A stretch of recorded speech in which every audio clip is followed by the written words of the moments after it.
독일에서는 지하철을 통해 귀가 중이던 한국인 부부에게 독일인 남성 3명과 여성 2명이 다가와서 해피 코로나 데이 코로나 파티라는 조롱을 하는 사건이 발생했습니다.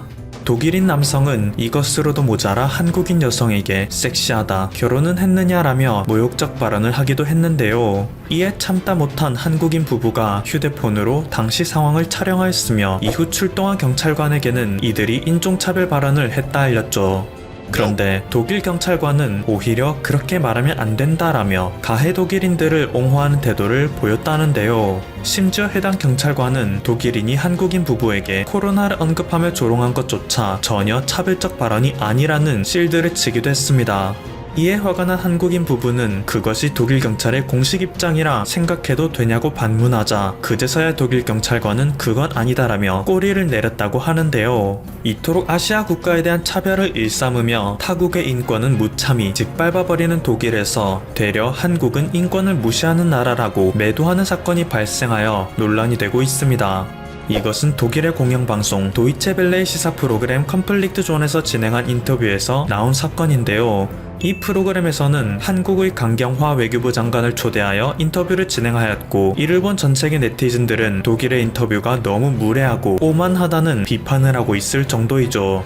최근 독일에서 진행한 연구에 따르면 한국 정부가 시행하고 있는 전수조사나 동선 공개 등의 조치는 국민들로 하여금 C19 자체에 대한 두려움보다 자신이 사회에 민폐를 끼쳐 손가락질을 받을지도 모른다는 두려움에 떨게 만드는 사회적 현상을 불러일으키고 있다. 이것에 대해 어떻게 생각하는가? 이렇게 황당한 주장이 무려 독일의 공영방송에서 한 나라의 장관을 불러놓고 진행한 인터뷰에서 나온 것입니다.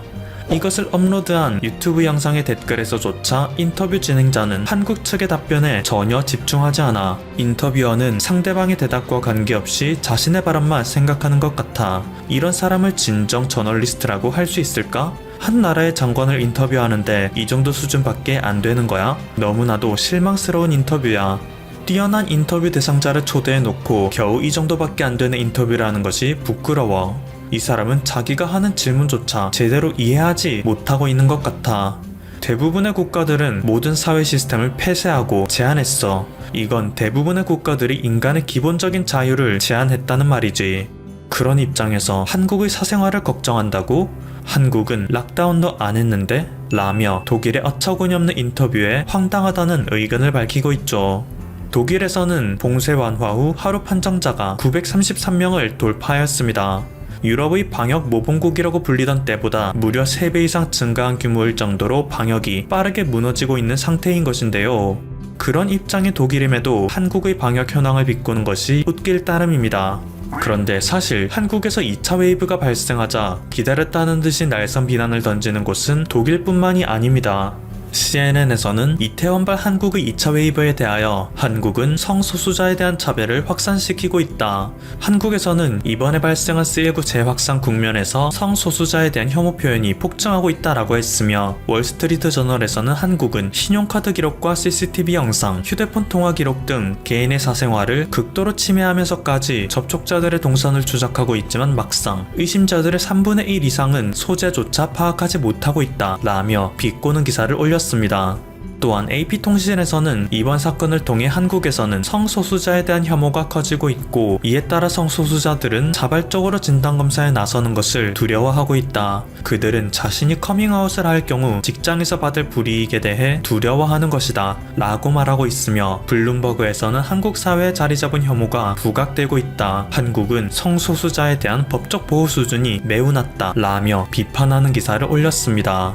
그동안 서양에서는 한국에 비해 너무나도 취약한 자국의 방역 상황을 보며 한국의 방역을 칭찬하는 반면 한편으로는 열등감도 갖고 있었는데요. 이번에 이태원발 사태가 터지자 그동안 숨겨왔던 열등감들을 한순간에 폭발시키고 있는 것입니다. 게다가 방역 자체에 초점을 맞추기보다는 자신들의 PC주의적 관점을 내세워 한국의 성소수자들에 대한 대우를 초점 맞추며 원색적인 비난을 하는 것에만 집중하고 있는 상황이죠. 하지만 이러한 외신들의 공격에 속수무책으로 당할 한국이 아니었습니다. 대놓고 인터뷰를 꼽출 정도로 무례한 독일의 방송인에게 한국의 강경화 장관은 침착함 그 자체를 보여주었는데요. 사생활은 중요한 인권이지만 절대적인 권리는 아니다. 환자의 사생활을 보호하는 것과 대중을 위험으로부터 보호하는 것, 그 둘 사이에서의 균형을 맞추는 것이 가장 중요하다. 우리는 철저한 법 테두리 안에서 환자들의 사생활을 일부 제한하는 것에 총력을 기울이고 있다 라며 자유민주주의적 가치를 지키면서도 모든 국민들의 권리를 지키기 위해 노력하는 한국의 상황을 알렸죠. 실제로 한국에서는 이때다 싶어서 비웃는 외국인들이 무한할 정도로 2차 웨이브에 대한 슈퍼 세이브를 하고 있는데요. 지난 18일 한국에서 발생한 신규 확진자는 겨우 15명밖에 안 될 정도입니다. 심지어 이 중 10명은 해외 유입 사례이고 국내 발생 사례는 겨우 5명밖에 안 되는데요. 이 모든 것은 자신의 신분을 밝히기 꺼려하는 성소수자들을 위해 한국 정부에서 시행한 신의 한 수 때문이었죠. 이태원 클럽에 방문했던 사람들이 보건소에 방문하여 익명으로 검사하겠다 라는 의지만 밝힌다면 보건소에서는 그들의 이름, 나이, 성별, 직업, 주소 등 개인정보를 일절 묻지 않습니다. 역학조사를 해야 하는 방역당국의 입장에서는 파격적인 조치가 아닐 수 없는데요. 한국의 방역당국에서는 그동안 쌓아왔던 노하우가 있기 때문에 이토록 파격적인 움직임에 나설 정도로 자신이 있는 것이죠. 그리고 실제로 이것은 큰 효과를 발했습니다. 익명검사를 시행하기 전에 비해 자발적 검사 요청이 무려 8배 수준으로 뛰어오른 것입니다.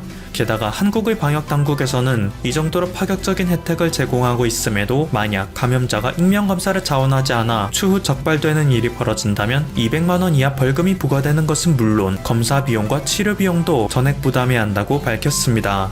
또한 2차 피해가 발생한 경우 이에 대한 구상권도 철저하게 청구할 것이라고 엄포까지 놓았는데요. 이렇게 당근과 채찍을 활용한 정책을 통해 1차 확산 이후 걷잡을 수 없는 대폭발이 일어날 것이라 예상됐던 2차 웨이브에서조차 한국은 엄청난 통제력을 발휘하며 이를 비꼰 나라들을 머쓱하게 만들고 있습니다. 게다가 이런 한국의 상황을 본 일부 국가에서는 한국에 대한 특례를 발표하며 한국에게 무한한 신뢰를 보내고 있는데요. 태국은 C19 사태 발발 초기부터 모든 관광 수익을 포기한 채 비거주 외국인들에 대한 입국을 전면 금지하는 초강수를 둔 국가입니다. 게다가 국내에서 사람들의 모임을 공식적으로 금지하는 것은 물론 일부 매장을 제외하고서는 모든 상업시설에 대한 셧다운 명령을 내릴 정도로 공격적인 봉쇄 정책을 취하였죠. 또한 AFP-통신의 보도에 따르면 태국은 오후 10시부터 오전 4시까지 모든 국민들의 야간 통행을 전면적으로 금지하고 이를 어기는 국민에게는 최대 징역 2년형을 선고하는 등 C19의 확산을 막기 위한 특단책을 마련했다고 하는데요. 이 때문에 미국의 존스 홉킨스 대학과 영국의 이코노미스트가 공동으로 발표한 세계보건안전지수에 따르면 태국은 전세계 C19 대응 능력 순위 중 무려 6위에 올랐을 정도이죠. 심지어 그들은 이렇게 막강한 봉쇄 정책이 시행됨에 따라 공식적으로는 14만 명이 실직을 했다는 통계가 나왔으며 비공식 추산으로는 무려 650만 명 이상이 길거리에 나앉았다는 통계가 나올 정도로 심각한 경제난을 겪고 있는데요. 이 정도로 경제보다 방역에 힘쓰는 국가인 태국에서 최근 한국에 대해 무한한 신뢰를 보내는 행동을 취했습니다. 이는 태국의 대표적인 일간지 방콕포스트에서 보도한 내용으로 지난 16일 아누틴 차뉘락군 태국 부총리는 한국은 다가오는 25일부터 위험지역에서 제외될 것이다 라며 한국에 대해 이례적으로 위험지역 해제를 선포한 것이죠. 게다가 태국은 오랜 기간 동안 친일 국가인 것으로 유명한데도 아직까지 일본은 위험지역으로 분류하고 있습니다. 또한 가까운 나라인 베트남은 최근 C19 종식 선언을 했음에도 여전히 위험지역으로 분류하고 있는데요. 그 정도로 방역에 철저한 국가인 태국이 2차 웨이브가 시작된 한국을 위험지역에서 제외했다는 것은 그만큼 한국 방역에 대한 신뢰가 두텁다는 것을 의미하는 거죠. 중국 역시 한국에 대한 방역 레벨을 완화시켰습니다.